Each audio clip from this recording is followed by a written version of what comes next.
एक समय की बात है। एक छोटे से गांव में एक गरीब किसान अपने दो प्यारी बेटियों और पत्नी के साथ रहता था।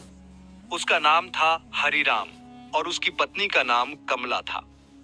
वे बहुत ही ईमानदार और मेहनती लोग थे, लेकिन जीवन में सुख शांति की बजाय हमेशा संघर्ष का सामना करते थे।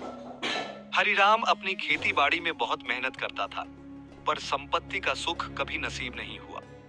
उनकी दोनों बेटियां राधा और सीमा बहुत छोटी थीं और हमेशा खुश रहती थीं। हरिराम और कमला का जीवन सामान्य था, पर उनके बीच गहरा प्रेम हर मुश्किल को आसान बना देता था।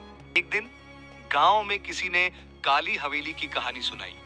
कहते हैं, हवेली में भूत का साया है। वहां रात के समय अजीब आवाजें आती थीं और कभी-कभी भूतिया साए भी दिखते थे। लोग डर के मारे हवेली की तरफ देखना भी पसंद नहीं करते थे, पर हरिराम को इन अफवाहों से कोई फर्क नहीं पड़ता था। लेकिन एक दिन जब हरिराम और कमला खेतों में काम कर रहे थे, अचानक एक जंगली जानवर ने कमला पर हमला कर दिया। हरिराम ने दौड़कर उसे बचाने की कोशिश की, लेकिन तब तक बहुत देर हो चुकी थी। कमला को बचाया नहीं जा सका। उस दिन से हरिराम का जीवन बदल गया। उसने अपनी पत्नी को खो दिया था, लेकिन अपनी बेटियों के लिए उसने खुद को संभाला। वह उनके लिए जीने लगा। फिर एक रात, आधी रात के समय, अचानक घर के बाहर से अजीब सी आवाजें आने लगी। हरिराम चौंक गया।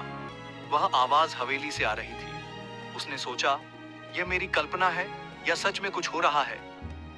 आवाज इतनी तेज हो गई कि हरिराम खुद को रोक नहीं पाया। वह साहस जुटाकर हवेली के पास गया। वहां उसने जो देखा, उसकी रूह कांप उठी। सफेद धुएं में लिपटी एक डरावनी स्त्री का रूप। उसकी आंखें काली और चेहरे पर भयानक मुस्कान थी। अचानक वह स्त्री बोली, हरिराम। हम डर के मारे पीछे हट गया। उसने पूछा, कौन हो तुम? स्त्री ने कहा, मैं कमला हूं, तुम्हारी पत्नी, जो अब एक भूत बन चुकी है। हरिराम का दिल तेजी से धड़कने लगा। वह बोला, कमला, ये तुम क्या कह रही हो? कमला की आत्मा गुस्से से बोली, तुमने मुझे खो दिया, लेकिन मैं अपनी बेटियों को अपने पास लाने आई हूं। हरिराम रो पड़ा। उसने कहा, नहीं कमला, मेरे बच्चों को मत ले जाओ। मैं उनसे तुम्हारी कसम खाता हूं, मैं उन्हें खुश रखूंगा, पर तुम उन्हें मत छीनो। कमला थोड़ी देर तक चुप रही। फिर उसने कहा, हरिराम, तुम्हारी सच्चाई ने मुझे शांत कर दिया है। मैं तुम्हारी बेटियों को कोई नुकसान नहीं पहुंचाऊंगी।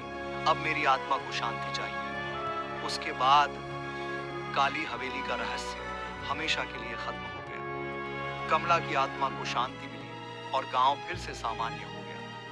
हरिराम और उसकी बेटियां एक नई शुरुआत के साथ जीने लगे।